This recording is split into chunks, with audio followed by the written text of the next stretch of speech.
Magandang araw mga chikadings! Ako si Binibining Shaila. At ako naman si Binibining Julia. At sa araw na ito ay pinagdiriwang natin ang kulminasyon ng buwan ng wikang Pilipino. At sa nakikita nyo ngayon, kami ay nakasuot ng tradisyonal na kasuotan ng kulturang Pilipino.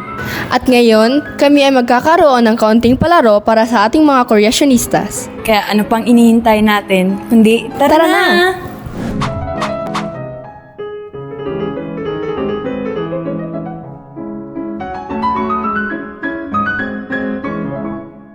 Magandang araw mga binibini!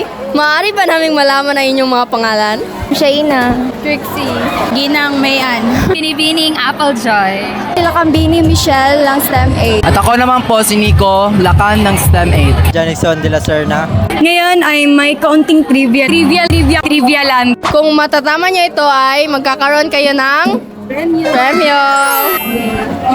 Katutubong Filipino martial art at sport. Ano ito? Oy! 3 tries lang guys, 3 tries. Tama! Guys, tama! Perfect!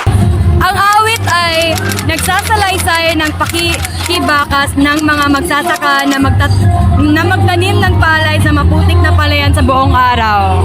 Isa itong awit para sa mga magsasaka. Pinong awitin. Magtanim may di biro. Pass. Magtanim may di biro ay tama! Sayaw na ginagawa para sa pang-aakit. Pilipinong sayaw na ginagawa para sa pang-aakit.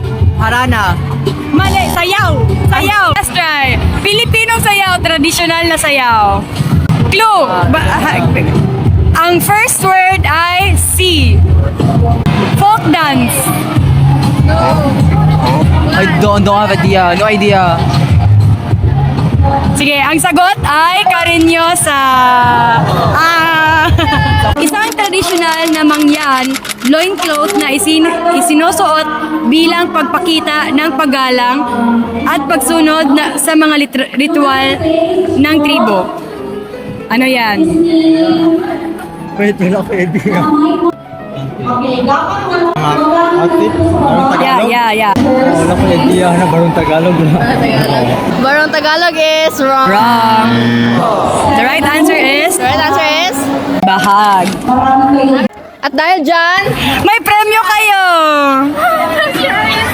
May premyo kayo, guys. Close your eyes. May surprise kami. Uy! at dahil dyan, Ginang! Wait lang. Close your eyes po. Close your eyes po. okay po, surprise! Surprise! Thank you! Okay, guys. Thank you, guys. Next time! Better luck next time. At least may exposure kayo. Maraming salamat po! Thank you! Wala idea, bahag.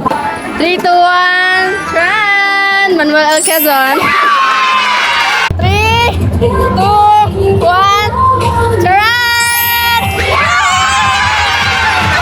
Thank you, madam! Thank you, madam. Thank you! Sa wakas, nakita na rin natin kung gaano kahusay ang ating mga Koreasyonista pagdating sa kalamang Pinoy. At sana may natutunan din kayo mula sa bidyong ito. Hanggang sa muli. Paalam!